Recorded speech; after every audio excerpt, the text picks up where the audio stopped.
familiar story for followers of the UFO phenomenon. But according to dozens of witnesses, what happened many years ago in a town in Brazil was very different. Brazil, the name alone conjures images of vibrant carnivals, sprawling rainforests, and sun-drenched beaches.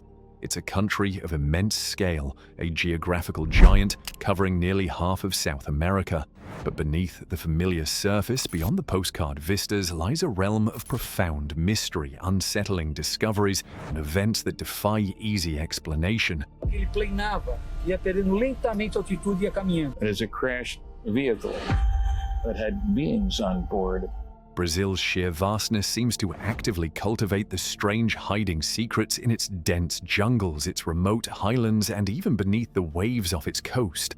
Forget the tourist brochures for a moment. We're venturing into a different Brazil, one where inexplicable deaths, terrifying creatures, whispers of lost cities, and encounters with the unknown are not just legends, but documented events. Prepare yourself as we delve into 13 specific instances, each a puzzle piece in the enigmatic mosaic of this incredible nation, challenging our understanding of history, biology, and perhaps even reality itself. Sometimes the strangest stories begin not in the depths of the jungle, but closer to civilization, on a lonely hill overlooking a major city, leaving behind clues that only deepen the confusion. The lead masks case. Imagine this. August 1966, on the quiet slopes of Vintém Hill near Niterói, across the bay from Rio de Janeiro, a young man searching for lost kites stumbles upon a truly disturbing scene: the bodies of two men, Manuel Pereira de Cruz and Miguel José Viana.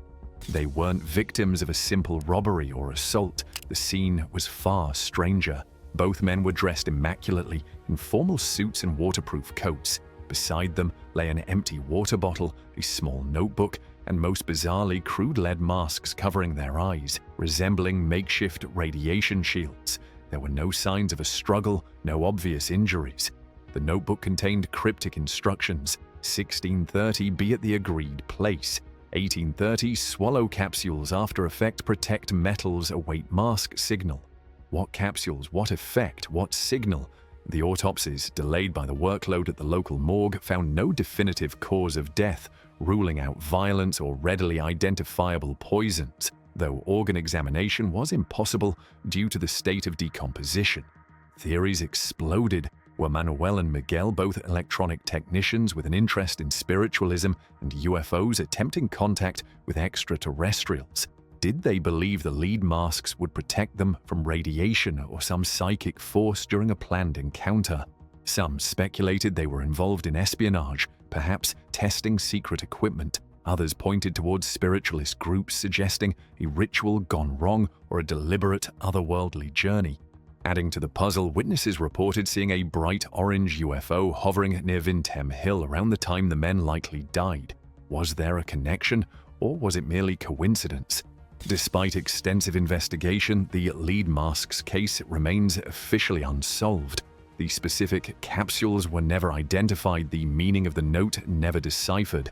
Were they victims of a bizarre suicide pact, an accidental poisoning from experimental substances, a meeting with unknown entities, or something else entirely? The image of those two men formally dressed on a remote hill, faces hidden behind crude lead masks, waiting for a signal that perhaps it never came, endures as one of Brazil's most haunting and perplexing modern mysteries. It's a stark reminder that sometimes the truth is far stranger than any fiction we could invent. Ilha da Queimada Grande. Just about 90 miles off the coast of São Paulo state lies an island that sounds like something straight out of a nightmare. Ilha da Queimada Grande, more commonly known as Snake Island, and it earns its name. This small, rocky island is forbidden territory, completely off-limits to the public, and for a terrifyingly good reason. It's home to one of the highest concentrations of venomous snakes anywhere on Earth, specifically the golden lancehead viper, Bothrops insularis. We're not talking about a few snakes here and there. Estimates range dramatically, but some studies suggest there could be as many as 1 to 5 snakes per square meter in certain areas. Think about that for a second. Everywhere you step, potentially multiple deadly vipers. The golden lancehead is unique to this island, having evolved in isolation after rising sea levels cut Quimada Grande off from the mainland thousands of years ago. With no ground-level prey like rodents available, these snakes adapted to hunt birds. This led to the evolution of incredibly potent, fast-acting venom, up to 5 times stronger than their mainland relatives. Why? Because they needed to kill birds quickly before they could fly away. A bite from a golden lancehead can cause kidney failure, muscle tissue necrosis, brain hemorrhage, and intestinal bleeding. It's brutally effective. The island's history is peppered with grim tales, likely embellished over time, but rooted in the genuine danger. Stories tell of a lighthouse keeper and his family succumbing to the snakes or fishermen landing on the island only to be found dead days later. While the verifiable accounts are scarce, the sheer density and toxicity of the viper population leave little doubt about the island's lethal potential. Today, access is strictly controlled by the Brazilian Navy, primarily for scientific research conducted by carefully vetted biologists and the occasional maintenance of the automated lighthouse. For the rest of us, Snake Island remains a chilling testament to nature's ability to create uniquely dangerous environments, a place where humans are definitely not at the top of the food chain. The Varginha UFO incident. The year was 1996. The place, Varginha, a medium-sized city nestled in the hills of Minas Gerais. What unfolded there in January remains one of Brazil's most famous and controversial UFO cases, often dubbed Brazil's Roswell. It didn't start with a single crashed saucer, but rather a series of bizarre sightings and alleged encounters that gripped the town and attracted international attention. The most famous account came from 3 young women, Liliana and Valkyria Silva and Katia Xavier, who claimed to have encountered a strange creature huddled by a wall on the afternoon of January 20th. They described it as being about 4 feet tall, with thin brown skin, large red eyes, a disproportionately large head with 3 bumps or horns, and emitting a strong, ammonia-like odor. Terrified, they fled. Their story wasn't isolated. Other residents reported seeing unusual flying objects in the sky around the same time. More disturbingly, rumors quickly spread about intense military and fire department activity in the area, supposedly capturing not 1 but possibly 2 or more of these alleged extraterrestrial beings. Witnesses described seeing soldiers cordoning off areas, trucks transporting tarp-covered objects, and even claimed sightings of similar creatures at a local hospital and later being transported out of town under heavy guard. One military police officer, Marco Cherize, reportedly participated in the capture of one creature and died mysteriously weeks later from an infection, fueling speculation of contact with something alien and toxic. Naturally, the Brazilian military and local authorities officially denied capturing any extraterrestrial beings, attributing the sightings to misidentified individuals or events, and Cherize's death to pre-existing medical conditions exacerbated by a standard procedure. However, ufologists and investigators pointed to inconsistencies in official statements and the sheer number of corroborating witness testimonies as evidence of a cover-up. They argued the creatures seen matched descriptions of grey aliens in some reports, though the Varginha description is quite distinct. Was Varginha the site of a genuine encounter with beings from another world, or was it a case of mass hysteria fueled by misidentification and rumor? Decades later, the debate rages on, with believers convinced of a captured spaceship and its occupants, and skeptics pointing to a lack of concrete physical evidence. The Varginha incident remains a potent symbol of the enduring belief in extraterrestrial visitation and alleged government secrecy. The enigma of Akakor and Tatunca-Nara. Deep within the Amazon rainforest spanning parts of Brazil and Peru lie whispers of Akakor, a legendary subterranean city said to hold the chronicles of a civilization dating back thousands of years, descendants of ancient gods who arrived in shining vessels. This incredible story was brought to the world's attention primarily by one man, Tatunca-Nara. Claiming to be the chieftain of the indigenous Uga-Mongulala tribe and born in Akakor, Tatunca-Nara spun elaborate tales of the city's history, its vast underground network, its advanced knowledge, and its connections to other lost cities like Akahim and Akanis. His narrative filled with accounts of giant sloths, ancient wars, and extraterrestrial contact captivated many. His story gained significant traction in the 1970s when German journalist Karl Brugger met him and chronicled his accounts in the book The Chronicle of Akakor. Brugger seemed convinced, presenting Tatunka Nara's tale as a genuine historical record passed down through generations. The allure of a hidden Amazonian civilization proved irresistible to adventurers and explorers. However, the story took a dark turn. Several individuals who set out into the jungle with Tatunka Nara as their guide, seeking Akakor, never returned. American John Reed vanished in 1980, Swiss explorer Herbert Wanner disappeared in 1983, and Christine Heuser of Germany went missing in 1987. While Tatunka Nara claimed they met unfortunate accidents or were killed by hostile tribes, suspicions mounted. Investigations, particularly by German writer Rudiger Neberg, cast serious doubt on Tatunka Nara's identity and story. Evidence emerged suggesting Tatunka Nara was actually a German man named Günther Hauck, who had left Germany decades earlier. His knowledge of indigenous languages and customs seemed patchy, and his tales often contained inconsistencies.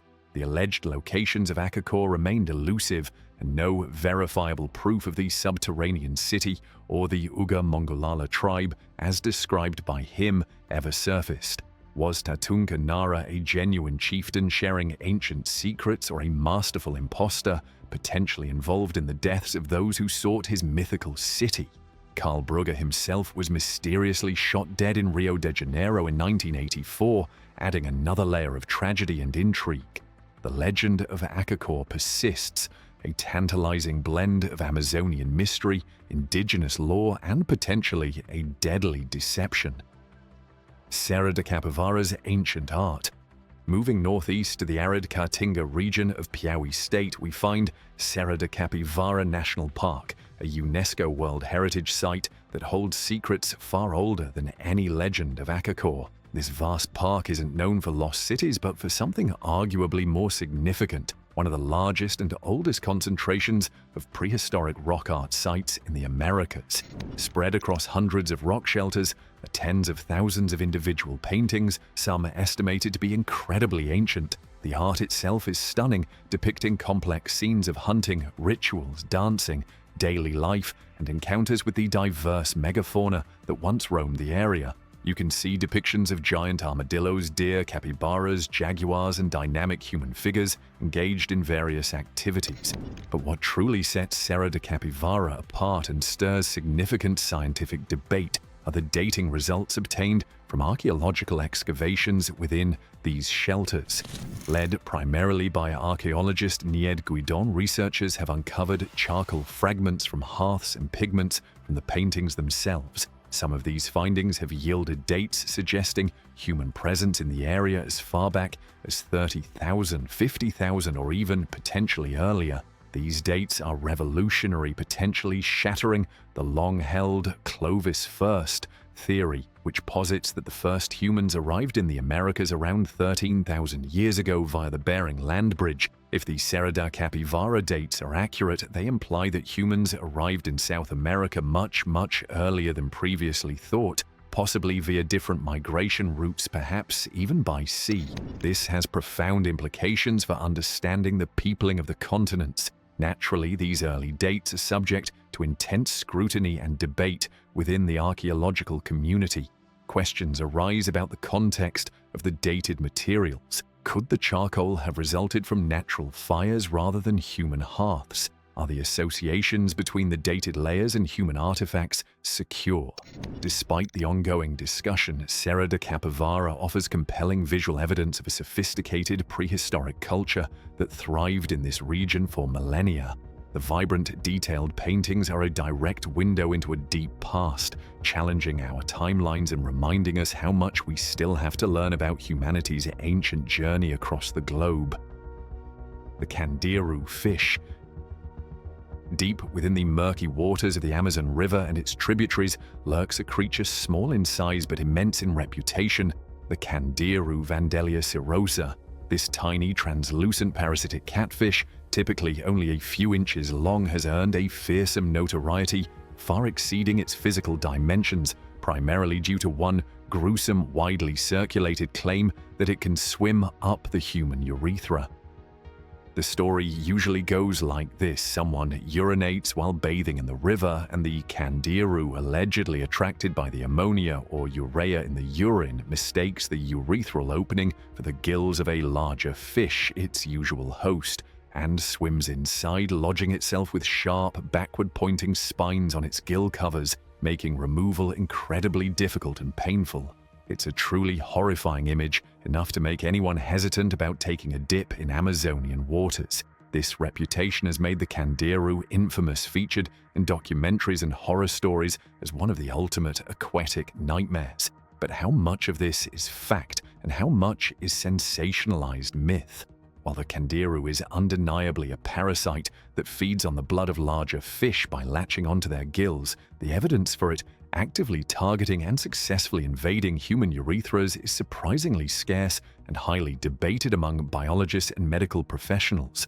Most documented cases are anecdotal or lack rigorous medical verification.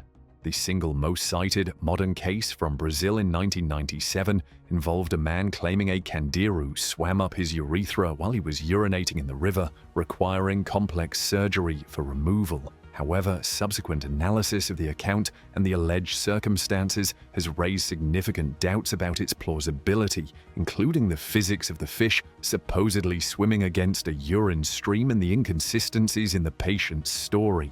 Many experts now believe the likelihood of such an event is extremely low, possibly even non-existent, attributing the fear more to legend and isolated, unverified incidents being amplified over time. Despite the scientific skepticism surrounding its most terrifying reputed behavior, the candiru remains a potent symbol of the hidden dangers within the Amazon's ecosystem, a real creature whose biology, focused on parasitizing fish gills in dark waters, sparked a myth that continues to inspire genuine fear and morbid curiosity. The Kalara's UFO flap.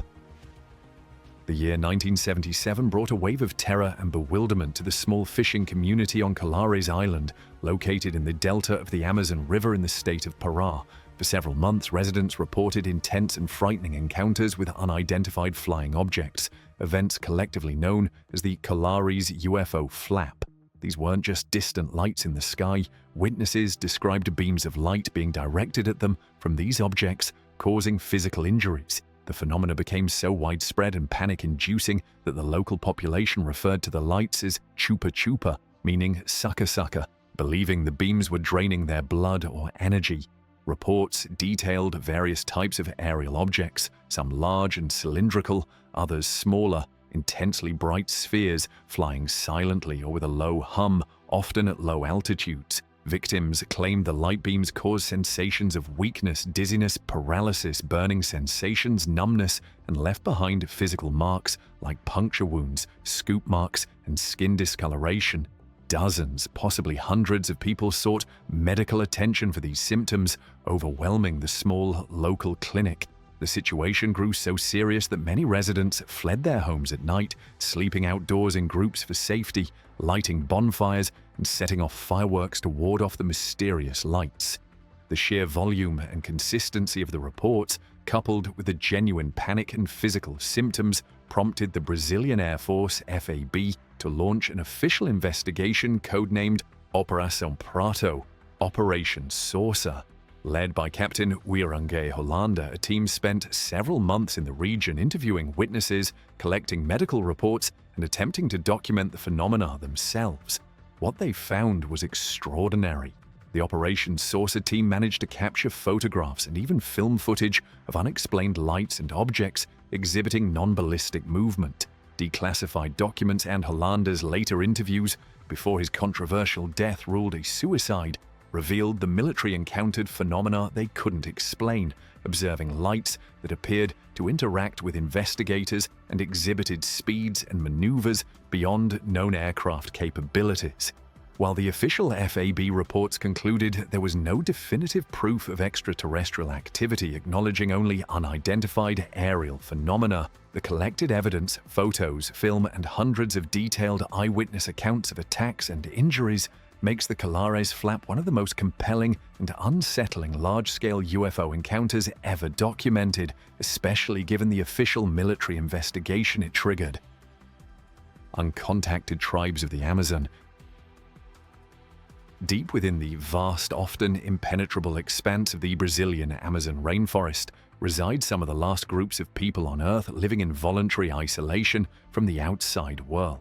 These uncontacted tribes represent unique human cultures, holding potentially invaluable knowledge about sustainable living and possessing languages and traditions found nowhere else. Discovering and monitoring these groups is a delicate and complex task, primarily undertaken by Brazil's National Indian Foundation, FUNAI.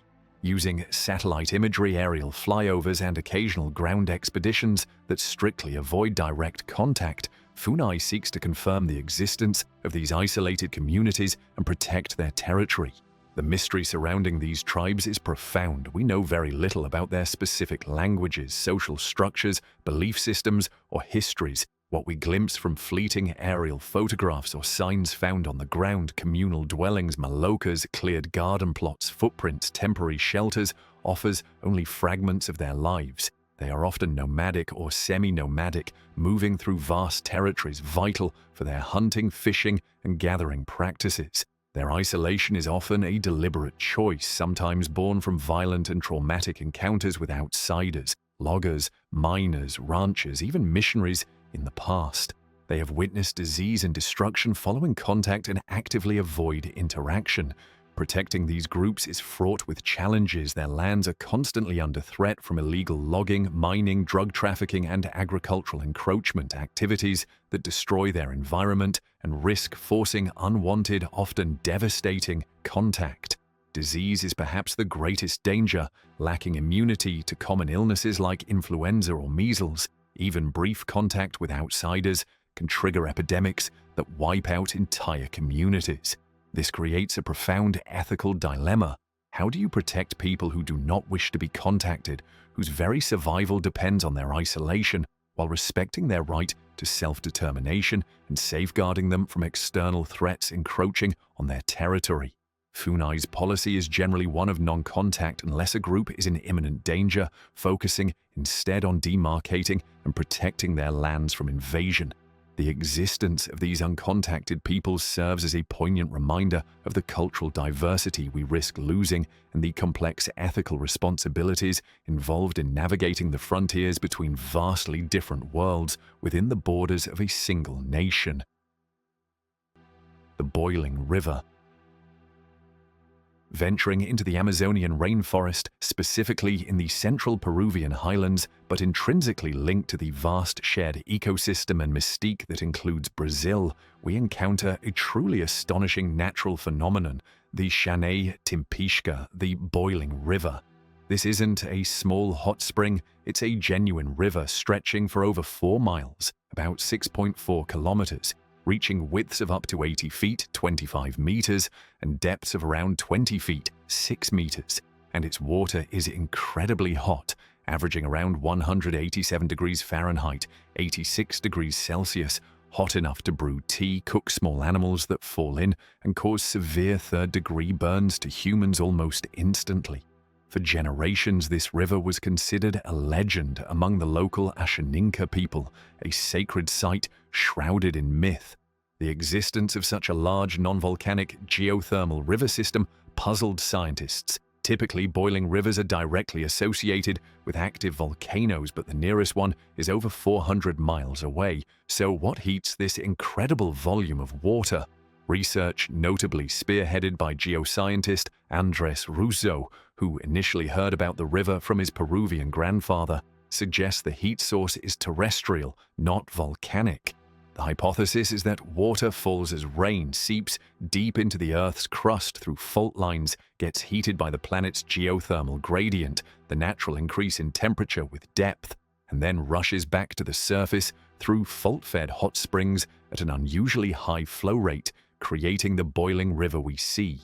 It's essentially a massive hydrothermal feature, but on a scale rarely seen outside volcanic contexts.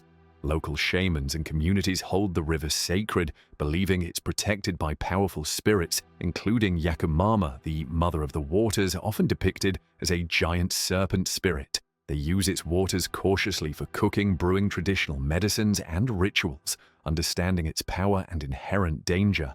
The Shenai Timpishka is a stunning example of how geological processes can create unique and extreme environments. Its rediscovery by the wider scientific community highlights how much we still have to learn about the Earth's systems, particularly in vast, relatively unexplored regions like the Amazon. It blurs the line between local legend and scientific marvel, a place where the Earth literally boils, reminding us of the powerful forces at work beneath our feet, a phenomenon perfectly at home amidst the other wonders and mysteries of the greater Amazon basin. The giant anaconda reports. The green anaconda, Eunectes murinus, is already one of the world's largest snakes, known for its incredible girth and weight, inhabiting the swamps, marshes, and slow-moving rivers of the Amazon basin, including vast stretches of Brazil. Officially documented specimens reach lengths of over 20 feet, potentially up to 29 feet, and can weigh hundreds of pounds. They are apex predators, capable of taking down large prey like capybaras, deer, and even caimans. But for centuries, stories have circulated, whispered by indigenous communities and reported by explorers and locals, of anacondas far exceeding these already impressive dimensions, the legendary Sucuri giganti, or giant anaconda. These reports describe serpents of truly monstrous proportions, 50 feet, 80 feet, even over 100 feet long, thick as a man's torso, or even wider. Eyewitness accounts often depict these behemoths capable of crushing canoes or dragging livestock into the water with terrifying ease. Famous explorers like Percy Fawcett in the early 20th century claim to have shot an anaconda, measuring an astonishing 62 feet, though his account lacks definitive proof and is often met with skepticism. Numerous photographs have emerged over the years purporting to show giant anacondas, but these are frequently debunked as forced perspective tricks, misidentified objects, like logs or shadows, or outright hoaxes. From a biological standpoint, the existence of snakes reaching such colossal sizes faces significant challenges. The square-cube law dictates that as an animal increases in size, its volume and thus weight increases much faster than its surface area or cross-sectional area of its bones and muscles. Supporting and moving such immense bulk both on land and in water would require substantial physiological adaptations beyond those seen in known anacondas. Furthermore, the Amazonian ecosystem, while rich, might struggle to consistently provide prey large enough to sustain such gigantic predators. Despite the lack of concrete scientific evidence, the allure of the Sucuri gigante persists. Is it purely myth fueled by the inherent fear snakes inspire and the vast, unexplored nature of the Amazon? Or could exceptionally large, unverified individuals exist deep within remote, inaccessible swamps, pushing the known biological limits for the species? The line between herpetology and cryptozoology blurs here, leaving the giant anaconda as one of the Amazon's most enduring and captivating megafauna mysteries. Pedra da Gávea inscription. Rising dramatically from the edge of Tijuca National Park in Rio de Janeiro, Pedra da Gávea, Stone of the Topsail, is one of the city's most iconic natural landmarks. This massive granite monolith, peaking at over 2,700 feet, offers breathtaking views. But it's not just the view or the distinctive shape, often described as resembling a giant's face or a sphinx, that draws attention. It's the alleged inscriptions found near its summit that have fueled decades of speculation and fringe theories. Visible on one side of the rock face are markings that some observers interpret as ancient writing, specifically Phoenician script. The theory posits that Phoenicians, renowned seafaring traders from the ancient Mediterranean, crossed the Atlantic Ocean thousands of years before Columbus, leaving evidence of their arrival carved into this imposing stone. Proponents of this idea point to specific markings they claim resemble Phoenician letters, translating them into phrases like Tazur Bel Jeth Bal, supposedly meaning Tyre Phoenicia Badazir, linking it to a Phoenician king. This narrative suggests pre-Columbian transoceanic contact, challenging conventional historical timelines. The apparent face carved into the rock is sometimes incorporated into these theories, seen as further evidence of human modification by these ancient visitors. However, the overwhelming consensus among geologists and mainstream historians firmly refutes the Phoenician inscription theory. Geologists explain the face and the alleged inscriptions as natural features resulting from differential weathering and erosion of the granite over millennia. Granite is prone to exfoliation, peeling, and erosion patterns that can, through pareidolia, the human tendency to perceive familiar patterns like faces or letters in random stimuli, appear like man-made carvings or script, especially when viewed from a distance or in certain lighting conditions. There is no archaeological evidence, such as artifacts, settlements, or confirmed Phoenician linguistic patterns elsewhere in Brazil, to support the claim of a Phoenician presence. The markings don't consistently align with known Phoenician alphabets, and the translations offered are highly speculative and debated even among proponents. Despite the lack of scientific support, the idea of Phoenicians in Rio remains a popular pseudo-archaeological theory, adding a layer of ancient mystery to the already stunning natural beauty of Pedra da Gávea, highlighting our fascination with connecting disparate parts of the ancient world. The petroglyphs of Inga stone. In the state of Paraíba in northeastern Brazil lies one of the most fascinating and enigmatic archaeological sites in the country, the Pedra do Inga, or Inga Stone. This massive gneissic rock formation situated in the middle of the Inga River stretches about 80 feet long and stands 15 feet high. What makes it extraordinary is its surface, which is covered in intricate and deeply carved petroglyphs whose meaning and origin remain largely undeciphered. Unlike simpler geometric patterns found at many rock art sites, the Inga carvings display a remarkable complexity and unique symbolism. The symbols include recognizable representations of animals like snakes and birds, fruits, human figures, and constellations such as Orion and the Milky Way, but also incorporate abstract shapes, swirling lines, curves, and symbols that bear no resemblance to any known ancient writing system or iconography from the region or elsewhere in the Americas. The precision and depth of the carving suggest sophisticated techniques were used by the creators. Who were these people? When did they create these incredible carvings? And most importantly, what were they trying to communicate?